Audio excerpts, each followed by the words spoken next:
Hello everyone, AmyR here with Prairie Paper and Ink, and I am hosting this week's Color Throwdown Challenge. I will have the info to that in the description box below my video. It'll be in my blog post.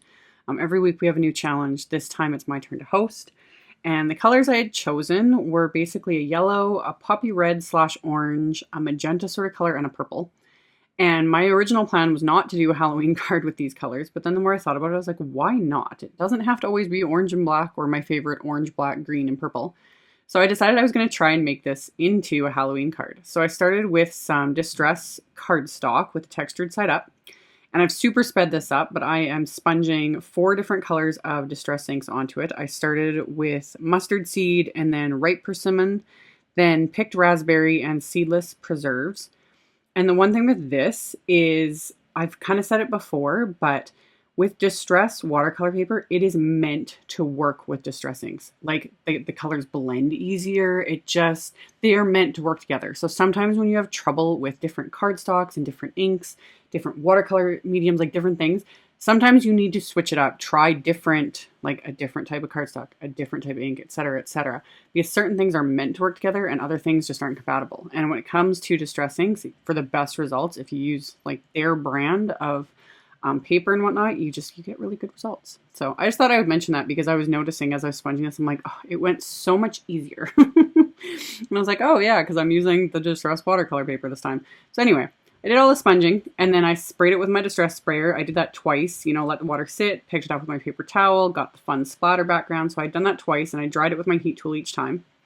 And then once it was dry the second time, I stuck this in my splatter cubby, and then I'm using some Copic opaque white. Acrylic paint will work. I've said before, I love the opaque white by Copic. It is white, and it's so perfect for splatters. So I just put a bit on an acrylic block, thinned it down a tiny bit with water, and then dragged my paintbrush across it to create a fun splatter effect. I let that completely dry, and then I got to the die cutting. So I did a whole bunch die cutting for this card. I started off with the My Favorite Things single stitch rectangle frame Die-namics. I think that's how they list it, but yeah. Did that first, and then with the inside piece that was left over, I die cut some of the images from the Spooky House Die-namics. That's what I used. So Spooky House Die-namics. And then I wanted to add some ghosts to the scene I'm going to create. So I pulled out the Frightfully Fun Halloween stamp set and coordinating dies that I showed in a previous video. Yeah. Pulled those out, and I just used the little ghost images. And I die cut those just from some scraps of that same Distress watercolor paper. And then I stamped the ghosts with VersaFine Onyx Black ink. And then I watercolored them first with just a bit of pumice stone ink that I smushed on an ink block. And then when I was looking at it, I was like, I should maybe add a little bit of color to these guys because, technically ghosts are transparent. So why not? Why not? So I mixed up a little bit of the ripe persimmon and mustard seed inks and just kind of added those with my water brush to the edges. Ended up being like almost all of the ghosts. But just to give them a little bit of color so they weren't just stark white. Just something different. So I had all of my die cut elements pretty much ready to go. So what I wanted to do was trim down this sponged and splattered background so it was the exact same size, or well, slightly smaller than that frame. So I used my paper trimmer to trim it down to just under 4 inches by 5 1/4 because that's the size of this largest die cut frame. So I made sure that fit. And then I got to assembling my scene. So I've got the spooky house, and then there's these fun, like, spooky clouds in the die set, as well as all these little, like, tiny bird images. So that's what I decided to use for this card. And I'm just adhering everything down with multi-medium matte adhesive. I could have used my Tombow Mono Multi, but because I plan on making this into a shaker card, I wanted to make sure that if any of this adhesive oozes out, it's not going to get sticky and gum up because I don't want the shaker elements to be sticking to it. So that's why I use the multi-medium matte.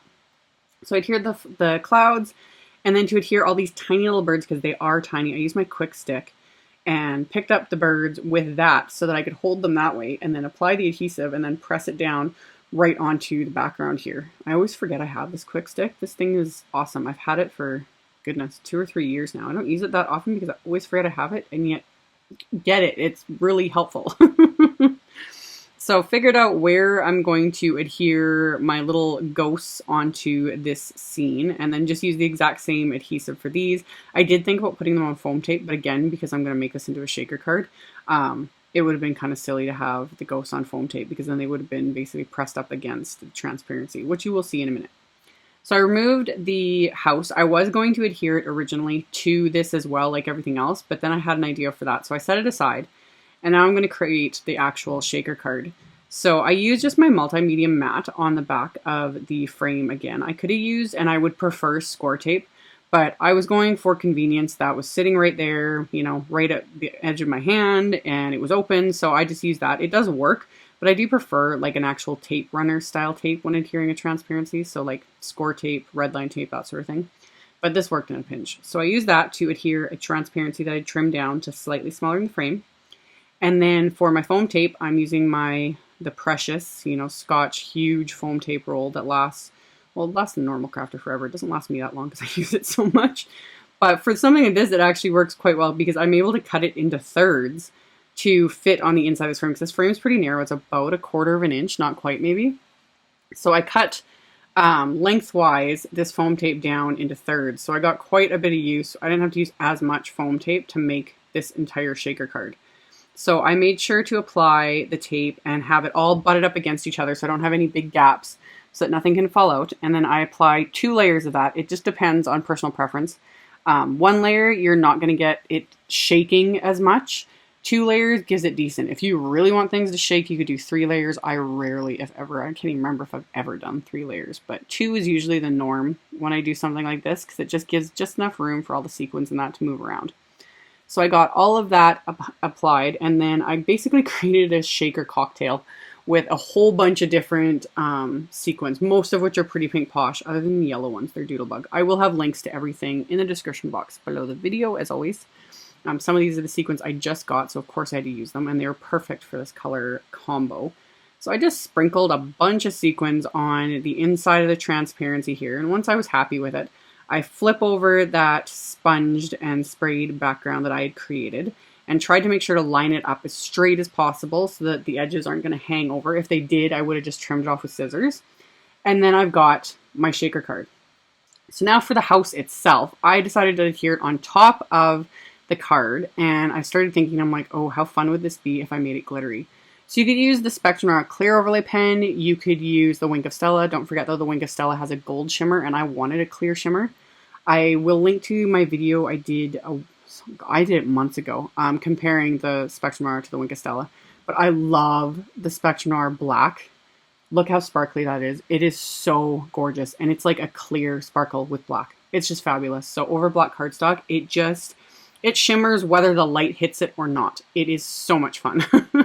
And yes, it will transfer onto your hands. So something like this, if you're going to keep rubbing your fingers against it, it's the nature of the product. I get a lot of comments about that. There's not really a whole lot you can do with it.